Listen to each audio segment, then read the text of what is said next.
Voilà, merci beaucoup. Alors, l'action internationale du CNAM dans l'espace francophone, là je vous ai mis une petite photographie de la bibliothèque prestigieuse de l'établissement parisien, puisque cet établissement occupe des locaux historiques, hein, c'est des locaux d'un ancien monastère du XIe siècle, de l'Ancien Régime. Je dis l'Ancien Régime, puisque en fait le CNAM a été créé après la Révolution française. J'avais eu l'occasion de le présenter de manière beaucoup plus large en Jordanie, par un abbé, l'abbé Grégoire, en 1794, et qui a un certain nombre de dates ensuite qui jalonnent l'histoire de cet établissement. Il faut attendre ensuite 1819 pour que les premiers cours en mécanique, en chimie et en économie industrielle commencent à se mettre en œuvre, et puis 1925 pour que le CNAM sorte ses premiers diplômés ingénieurs. Hein. Le plan que je vais utiliser pour ma présentation est le suivant. Ça va donc être assez bref.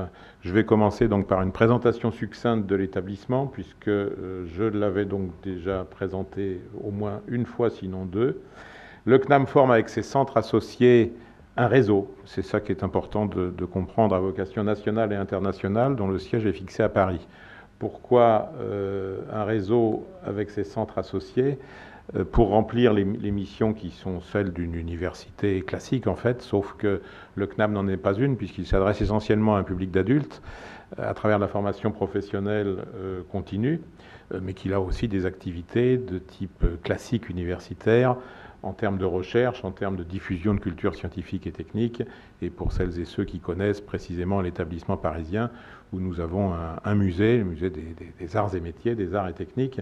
Le nom de conservatoire, d'ailleurs, vient de là, c'est-à-dire que ce musée est la marque conservatrice. C'est là où nous conservons de façon réelle un certain nombre de collections, un certain nombre de produits, notamment issus de la technologie.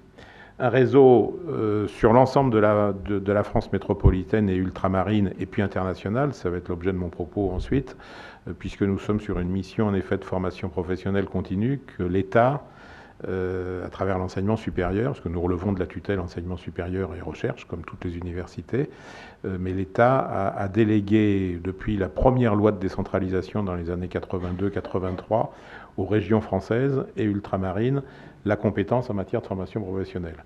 Ce qui n'est pas d'ailleurs sans poser parfois certaines difficultés, notamment en matière d'organisation et plus particulièrement en matière de financement. Mais ce n'est pas l'objet de mon propos cet après-midi. Voilà, vous avez l'illustration donc du réseau de l'établissement, puisque nous avons donc un conservatoire des arts et métiers dans chacune des régions de France, qui d'ailleurs a une spécificité, c'est d'avoir un statut, puisqu'on est dans les statuts juridiques associatifs, de même nature, association loi 1901.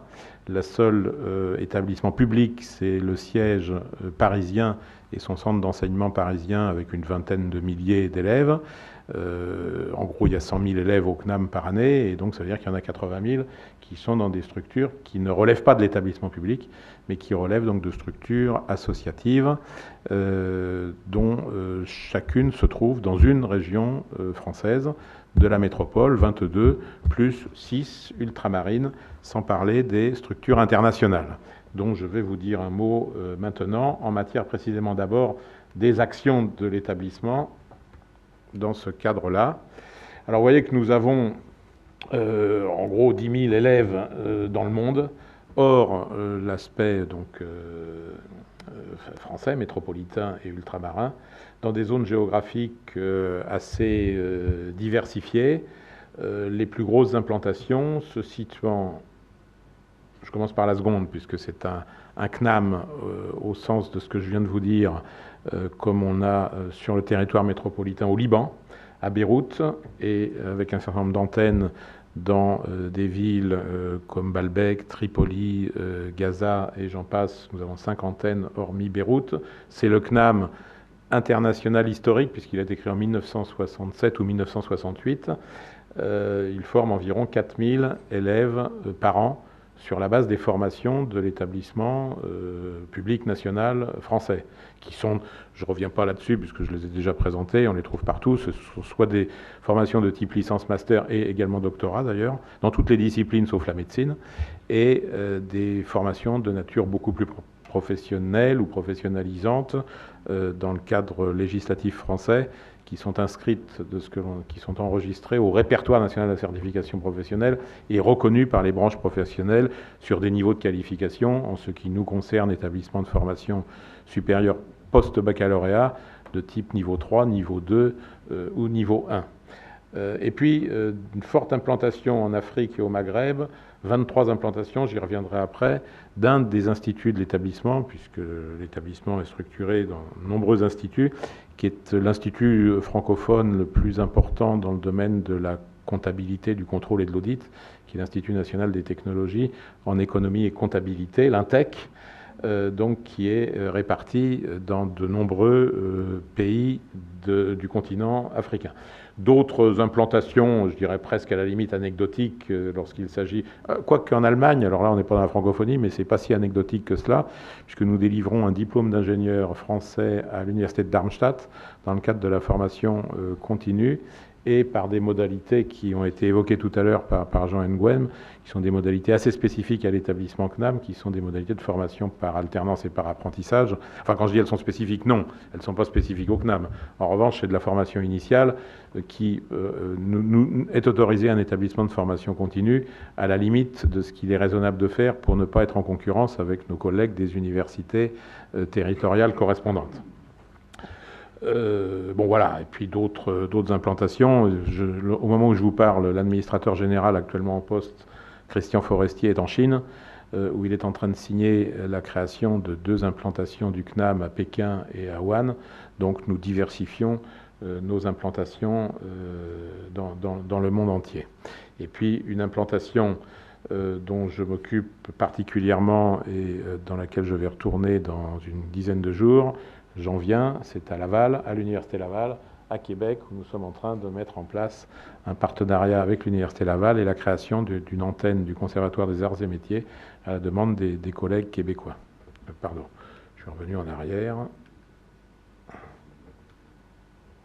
Alors voilà quelques chiffres pour le CNAM, 90 000 auditeurs, 15 000 à peu près pour Paris, 40 000 dans les centres régionaux, 25 000 dans les instituts qui ont une configuration un peu spécifique, mais ça veut dire qu'ils font partie ils se rajoutent aux 40 000, donc 65 000 en région, on va dire. Et puis, je l'ai dit tout à l'heure, 10 000 à l'étranger. Un public relativement jeune, 34 ans en moyenne, essentiellement salariés, mais néanmoins quand même plus de 2000 jeunes post-bac en formation initiale par apprentissage, et notamment dans des diplômes d'ingénieurs. Quelles sont les actions spécifiques du CNAM dans l'espace francophone? Alors d'abord, la démarche est un peu celle d'ailleurs qui a été décrite tout à l'heure avec l'exemple précis de l'ESIAC, où Jean Nguyen a cité le CNAM par plusieurs fois dans son intervention. Vous auriez pu aussi, Monsieur le Président de l'Université euro-méditerranéenne, le citer aussi, puisque vous m'avez confié vous-même ce que je savais, c'est-à-dire que vous êtes en train de négocier un partenariat avec le CNAM ici à Casablanca. Donc la démarche globalement de l'établissement, elle se fait sur 4 pieds. C'est de traiter avec les autorités locales, bien évidemment, du pays dans lequel nous nous implantons, au sens pas d'ailleurs forcément d'une antenne physique de l'établissement, mais de la plupart du temps, souvent, dans le cadre de partenariats, comme ça se passe d'ailleurs ici, j'y reviendrai, au Maroc, soit à l'Université Hassan II de Casablanca, soit à Oujda, puisque c'est là que nous sommes installés actuellement. Donc, discussion avec les autorités locales du pays, évidemment discussion et convention de partenariat avec des structures d'enseignement supérieur et de formation professionnelle locale. C'est exactement ce qui se passe en ce moment avec l'université donc euro-méditerranéenne. Discussion avec les entreprises, puisque c'est un établissement de formation professionnelle dédié précisément aux compétences techniques dont les entreprises ont besoin. Et puis, bien sûr, avec les représentations diplomatiques de la France. Nos priorités, c'était pas de mes derniers transparents, j'aurais dû les inverser. Je les ai inversés dans les derniers, mais vous n'avez pas eu. Notre première priorité, j'y reviendrai, puisqu'en plus je parle ici dans ce pays, là précisément, c'est le Maroc, puisque lors de la visite du président de la République française, il y a 3 semaines, un certain nombre d'accords de partenariat dans le domaine de l'enseignement supérieur ont été signés. L'Algérie, où nous avons une école nationale supérieure de technologie en partenariat avec l'université Ouari Boumedienne à Alger. Haïti, dans un autre cadre. Et puis, je l'ai dit tout à l'heure, naturellement, le Liban, c'est même historique, mais ça demeure une priorité parce qu'en plus, au Liban, c'est un vrai CNAM, hein, entre guillemets, vrai, c'est-à-dire un CNAM qui est rattaché à l'université libanaise, dont le recteur de l'université libanaise est le président du conseil d'administration du CNAM. Comme ça, tout va bien, il n'y a pas de difficultés éventuellement concurrentielles. J'ai dit tout à l'heure l'INTEC, c'est certainement l'institut en matière d'expertise comptable qui est l'exemple phare de l'implantation en matière d'accompagnement et de formation de l'établissement CNAM dans les pays d'Afrique. Vous avez ici donc les 22 ou 23 implantations dans l'espace francophone, puisqu'il n'y a pas que les pays d'Afrique. Vous voyez qu'il y a aussi la Roumanie au gré de la liste, mais c'est quand même essentiellement dans les pays d'Afrique que nous sommes implantés, avec, je l'ai dit tout à l'heure, plusieurs centaines d'élèves formés à l'expertise comptable et diplômés par année. Les outils que nous utilisons, eh bien, ils sont divers. L'essentiel est résumé là. C'est d'abord un accord cadre avec l'Agence universitaire de la francophonie, avec laquelle nous travaillons notamment en réponse à des appels d'offres en commun. C'est là tout ce qui est formation à distance et l'usage des technologies numériques. Hein, plus de la moitié des enseignements de l'établissement sont accessibles à distance et près des 2/3 de nos élèves ou de nos auditeurs suivent tout ou partie des enseignements à distance. Jean aurait peut-être dû dire tout à l'heure, mais il l'a peut-être dit, en fait, que dans les formations de l'ESIAC, des élèves sont inscrits, notamment à la licence d'informatique du CNAM, totalement en FOD, comme on dit, à distance.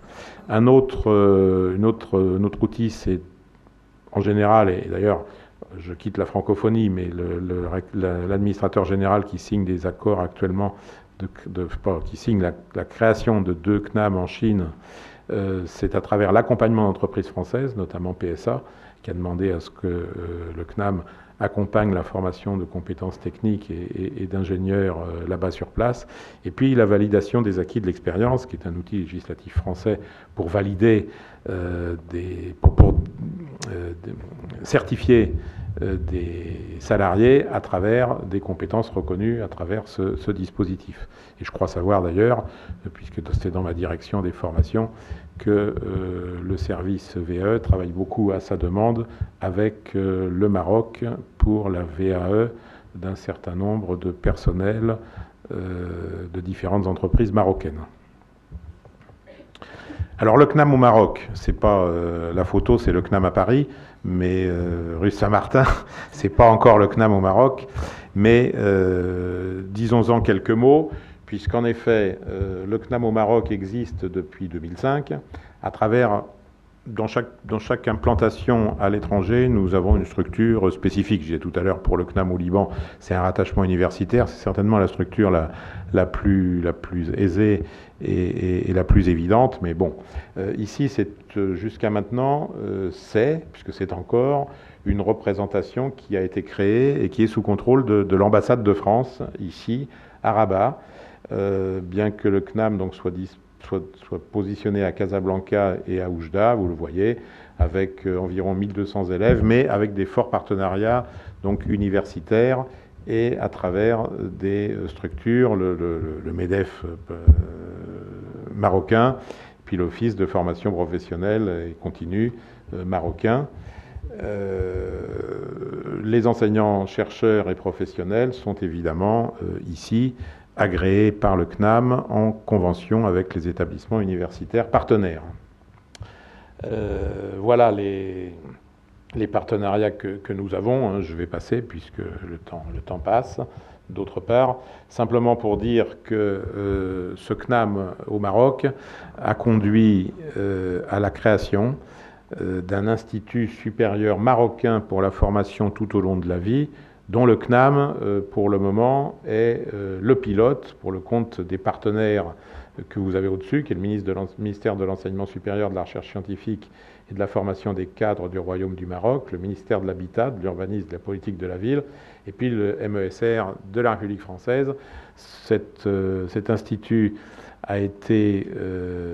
a vu le jour lors de la visite officielle du président de la République française, je crois le 4 ou le 5 avril, et la création de cet institut a été co-signée par le ministre de l'Enseignement supérieur marocain et la ministre de l'Enseignement supérieur français, en présence de Christian Forestier, l'administrateur général actuel du Conservatoire des Arts et Métiers. Le calendrier, donc oui, signature de la Convention 4 avril 2013, et début de l'activité de l'Institut, septembre 2014.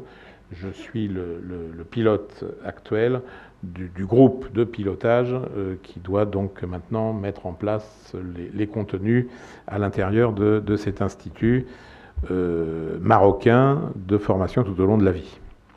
Voilà, quelles sont à travers les perspectives et les conclusions.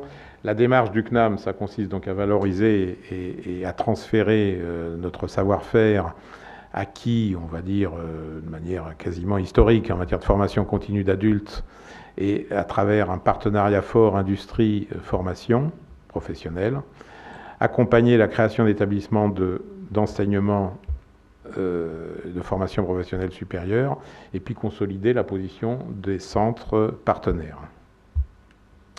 Voilà, alors au-delà des priorités que j'avais énoncées à travers le Maroc, l'Algérie, Haïti, le Liban et puis aussi la Tunisie où nous développons quelques actions depuis maintenant 1 an et demi. Je crois que l'année dernière, lorsque j'étais intervenu sur les aspects certification, j'étais accompagné du chargé de mission, un jeune Tunisien qui a fait une thèse en France, au CNAM, et qui a pour mission de développer un certain nombre d'activités avant peut-être la création d'une structure en Tunisie identique à ce qu'on vient de développer au Maroc.